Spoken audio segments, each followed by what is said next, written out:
Over the past few years, Jane.app has taken the EHR world by storm. And a big component of that is the culture that they've built internally, because that translates to how they interact with their customers and clients externally. I had the opportunity to sit down with Jonathan, their head of people, and dive into the aspects of team building, coaching, and training that make the difference between businesses and practices that are successful and those that continue to struggle. Here's my conversation with Jonathan, head of people at Jane.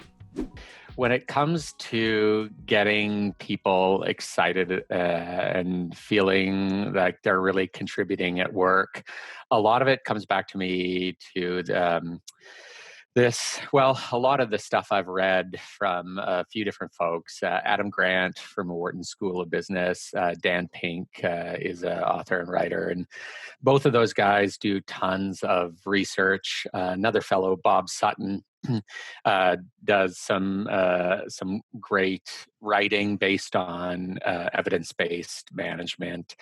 So there's just lots of kind of theories and lots of experiential based stuff, and certainly experience has a role to play. But I find there's also a lot. I was talking to one of my staff today about this, just especially on the HR side of things, a lot of just like pop business lit that's like really, when you look at it, just like, oh, here was my experience and it seemed to work for me. And and some of that might be true, but some of it might be more so like, oh, it just happened to be that you were successful and you did those things, but they actually contributed nothing to what you did. And so I've had the privilege of learning from a couple of these folks. And I think it was Dan Pink. He talked actually about the concept of flow and how when we get into this space when we're working, that we lose track of time. Because we're so engrossed in the task. So I think I can't barely pronounce his name. Mihaly Csikszentmihalyi was the author of this book called Flow, and he kind of coined the term. But really, flow was then around finding these three things: autonomy, mastery, and purpose. Where autonomy is just the right amount of autonomy in your work. You get to make decisions about how you do your work. And mastery is this Goldilocks amount of knowledge about a task. You've got some knowledge about your craft, but not enough that you're bored. You're still like excited by the thought of doing it. And then finally, purpose, both big P purpose, that you align with the organization, but then as well that little P purpose, that you get a sense of progress along the way. Like, oh, what I'm doing here is actually making a difference, even on a day-to-day basis. And so certainly for me, those have really helped guide me in shape. How do we want to do things? And then of course I have the benefit of working with Trevor and Allison, who actually I've known Trevor for years. I went biking with him years ago, and we actually started talking about this concept of flow. And so it gives me the space knowing that these are the kinds of things that they want to implement at Jane to do. So how do you think about that? I'm totally in alignment. I've read some of those books and followed some of those people. But one thing that I think is super interesting is understanding the concepts and putting them into practice, right? So Totally. When you think about leading a team, when you think about management and operations and so many of the different hats that you literally personally wear in the organization at any given moment, on any given day, how do you think about implementation and empowerment with your people? How do you put it into practice? Yeah, that's a good question. And I mean, really, it's like the $1 million question, right? Because your ideas are only as good as their implementation throughout the organization. And I think I definitely see Trevor and Allison as having laid the kind of the groundwork and made the space for that. And to some degree, that's kind of you as the leader get to have that input where you can't. You can't be involved in every conversation all the time. And so what you can do is help make space for people to do that. So certainly it starts by modeling that behavior, that the people around you, you're giving them autonomy and where you can. But then it's then doing the little things around, particularly around culture, I think that enable that. So, and culture is like always a fuzzy word. I see it very much as like rituals and behaviors. So, what are the rituals that you help instantiate in the company that reinforce that behavior? And so, even today, we're doing a little bit of planning around budgeting for our people team at Jane, and so we're going back to the question then. Well, what do we want to spend our money on? Because certainly, inevitably, I mean, when you talk about operations, it winds up talking about, okay, where are we actually going to spend money?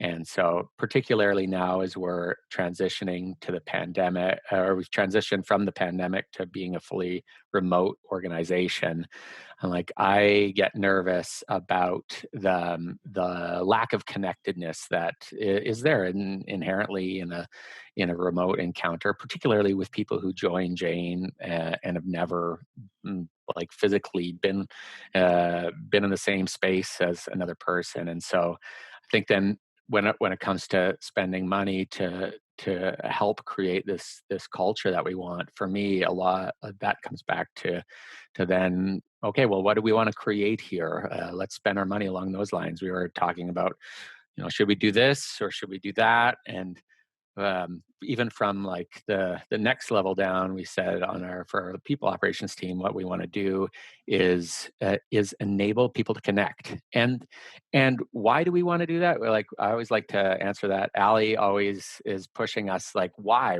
do you want to do this? And for us in this regard, then it's like, well, we want to allow people to connect, because connection helps give shared understanding, and shared understanding leads to trust, and trust is like the lubricant through your business, right? If you're struggling trusting other people, it's almost like, I've heard it described as a tax on your organization, and you're paying this additional fee to get stuff done. And so, by linking back to the why, which is like the purpose bit, it helps give people that sense of, oh yeah, we're doing this because it's actually a legitimate reason, and I'm on board with that. So I love that. And when the rubber meets the road, as they say. So let's think about it. And I'd love to hear your thoughts around how that meets in with goals and accountability, right? Especially Mm, for the docs out there, they might have team members, might be doing some various marketing tasks. Maybe they're checking people in and checking people out. They have sort of those key performance indicators that they're keeping an yeah. eye on. They're curious about. How do you think of it in terms of relationships, trust, autonomy, all of those things that you brought Mm. up that I think are so incredibly important, yet balancing that against, the accountability and the goals set by the organization. How do you go through the thought process on that? And ultimately, how do you sort of execute against it? Yeah, I really appreciated my last role was with the large electric utility here in BC, and my boss there was great about drawing us in to be a part of that process. And so I think that's one of the first things. He obviously got to have the final word about where we were going to go, and if we thought we were going totally off kilter, he could certainly weigh in. But he actually had us just write down all the stuff that we thought we might be able to do as a team. And actually, I thought that was even just an effective technique in itself, rather than having it as like a discussion. Everyone got to write it on a post-it note and like paste it on the board. That way, the loudest talker doesn't immediately dominate the conversation, and some of the introverts get their stuff out onto there. And then we begin to dialogue. Then, what as a team do we want to be able to do? And one thing we've done here at Jane, I really like it's called the OKR methodology for objectives and key results. And it kind of puts it into perspective. Instead of just saying, okay, here's the stuff I want to do, we get to think about what is it large, like the little bigger picture that we want to be able to accomplish. That's our objective. And then how do we know that we've done that? And that's the key result. So it's a little more outcome based. And just by articulating it in that frame, you get to say, well, then, you know, so and so, I'm going to actually ask you to be responsible for this key result. And the powerful part about that is that they get to have the autonomy then to figure out the how. You've told them the what. Say, here's our metric that we really want to hit, and it's all in service of this bigger picture goal that we want. But now you go figure out what tasks need to get done to get there. And so that helps align then that purpose along with the autonomy then to help get that done.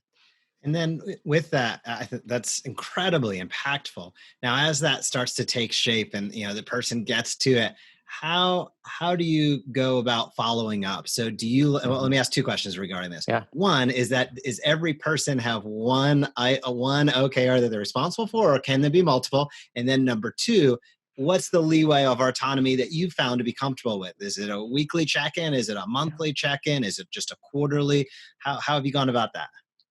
Yeah, I think I'll answer the second part first. So, in kind of getting that set up, I like a weekly check-in in terms of just checking back to see, here's what we said we were going to do. What are you planning for the week that is going to align with that? Um, and that seems like a decent cadence to go through. Well, especially with some folks, they really want the daily kind of. I need a little bit more guidance about what I'm doing. In particular, I find people who are a little newer in a role, they just don't know quite what they should be doing. Other folks are fine just to kind of go do on their own. Although, even with some of them, I found they actually quite like just like a quick report at the end of the day. But I find at a weekly basis, you can kind of align back to what you're doing. And then I borrowed this from one of our teammates who joined on. He said, because oftentimes, especially on an organizational side, you kind of live in quarterly chunks, 3 months long. And he actually set like a 6 week mark in between to say, like, at the 6 week mark, let's really evaluate how we've done against these things that we said we're going to do. Um, and I like that because it also says at that point, you might just scrap some of the stuff that you started. Like, think back to where we were back in February, in our ignorance about what was coming up. By the middle of March, we sent everyone home. And by the first week of April, we're scrambling around. But it was pretty neat. Like, we had this telehealth module that we'd done a little bit of work on getting up and running, and I credit the team. All of a sudden, Trevor and Ali were like, we gotta pivot and get this thing going. Our practitioners are depending on us to find an avenue to keep working, and so that's a great thing about having a flexible system where instead of being like, oh no, we set this 3 months ago, come hell or high water, we're going to make it, which it just doesn't make sense some of the time when the world moves underneath you. Um, and I'd say it in terms of then on your first question, how many things there are there. It really depends on, I think, the breadth of scope for the individual. Often a couple of things are good, especially I find a couple of key results that are balancing both quantity and quality are important, because it can really finding a quantity metric usually is pretty easy, but that can often lead you some nasty side effects where, especially if you're Shortcuts. Yeah, yeah, yeah. totally right. I remember sports analogies are overdone, but I can appreciate the one I heard where I think it was an NFL quarterback had been throwing some interceptions quite frequently, and so someone, some enterprising middle-level exec said, "Why don't we, alter his contract, penalize him financially every time he throws an interception?" Well, sure enough, the guy stopped throwing the ball altogether because that was the incentive, and the team's performance just nosedived even further. And that's a classic example of just like that quantity metric driving everything. And so that's where I like to pair things up, quality and quantity, to make sure you're actually getting the result that you're looking for. Just drill down on that one step farther. So give an example of sort of, I think quantity is pretty easy to tell. How would you think about quality as opposed to quantity? Mm, What's maybe an example or two that you utilize in terms of being able to? Sometimes it's easy to tell what the quality yeah. is. Sometimes it's a little bit more gray. How do you get creative with it? Totally.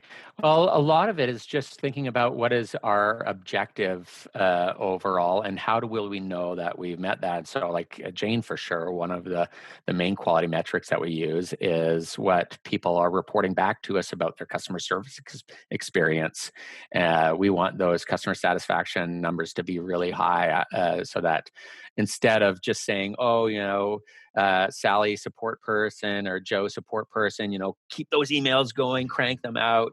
I've heard Allison say, we keep an eye, obviously, on how our folks are doing in terms of phone calls and emails. But she's like, I'd way rather have someone spend 5 extra minutes making sure they actually solve the problem than a 2-minute conversation that clicks the button of numbers, because pretty soon you'll be able to see those numbers. If you're asking your customers about their experience, they'll say, oh, they're so and so didn't actually really help me out, or conversely, that they went above and beyond and did more than I was expecting. And so to think about things in that, like, I can see from a chiropractor's perspective, what's the outcome of the patient? What are the patients telling you? Another great quality one is could be patient referrals. If a patient is really satisfied about their experience and they're telling others, that's a great quality metric, because not only are they just telling you they're satisfied, they're actually proving to you that they're satisfied, which is even better. Yeah, that's a fantastic example. Thank you for breaking that down. The 6 week thing, I think I've heard Jason Fried from Basecamp, the CRM tool, talk about Yes. 6 week sprints a lot, and really Yeah. basing his business upon that.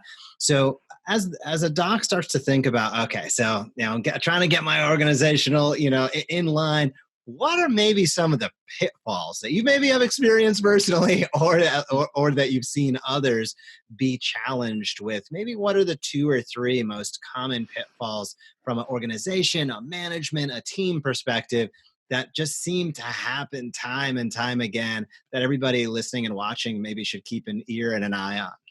For sure. Well, I think one I already was touching on, and I'll make it very specific, and that is when you're implementing any type of goal setting mechanism. Uh, it all depends on your perspective and approach to doing that.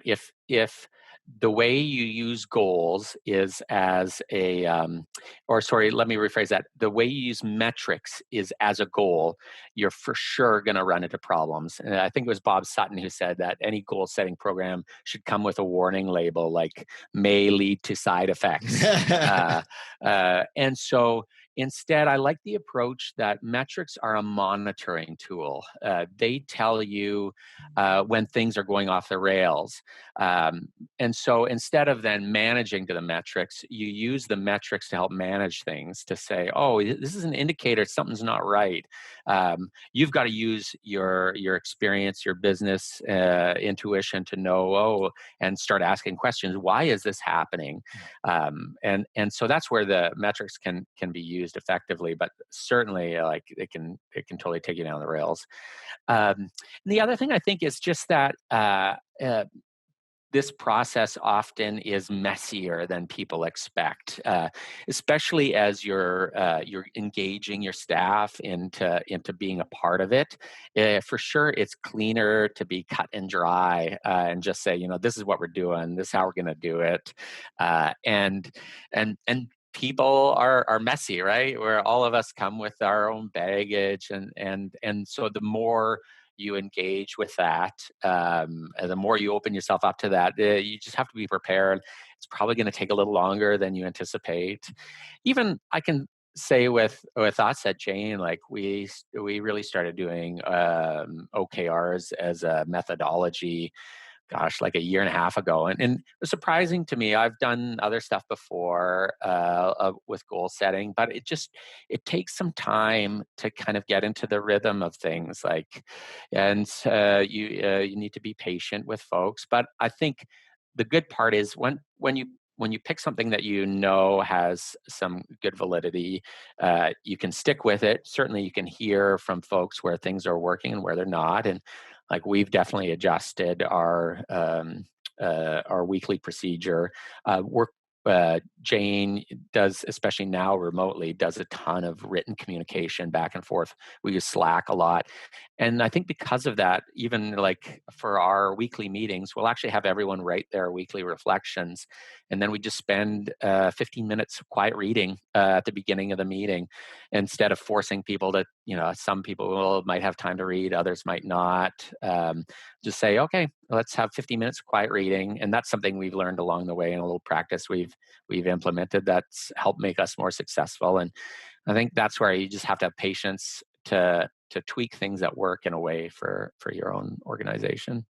That's interesting. With that, I guess, how do you view communication in terms of, this is an old school way to put it, but hierarchy versus flat? Do you view it as, people should, everybody should be involved in every aspect? Do you think that this, a sort of natural siloing can be a good thing? How do you think about organizational structure?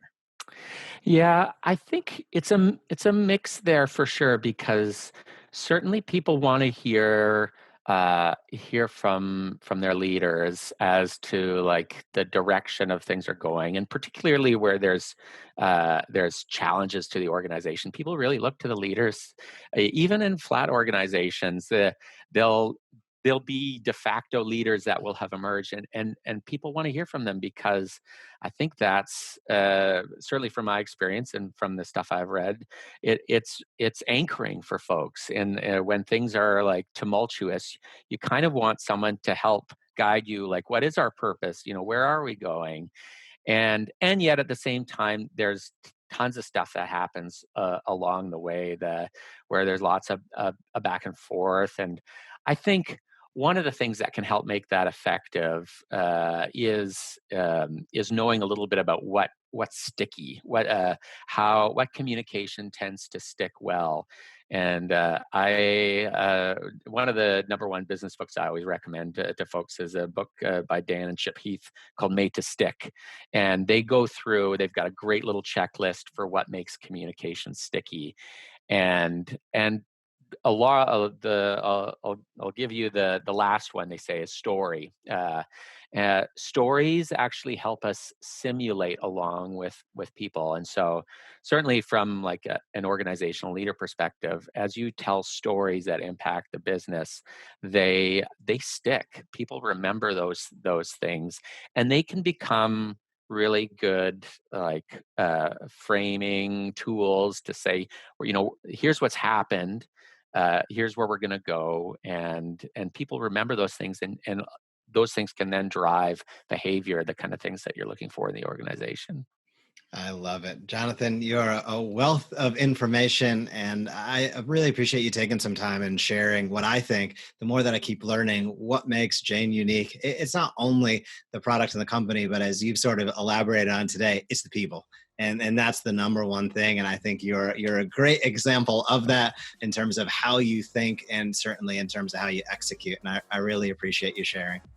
Thanks. Well, we've got some fantastic people right from the top. Trevor and Allison have done a great job setting up the organization. And then we just have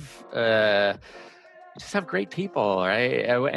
This is the neat part. When you help structure things in a way that allows people to flourish, it's really fun to be a part of that environment. And I get to then have the benefit of working alongside of great people, learning from them as well too.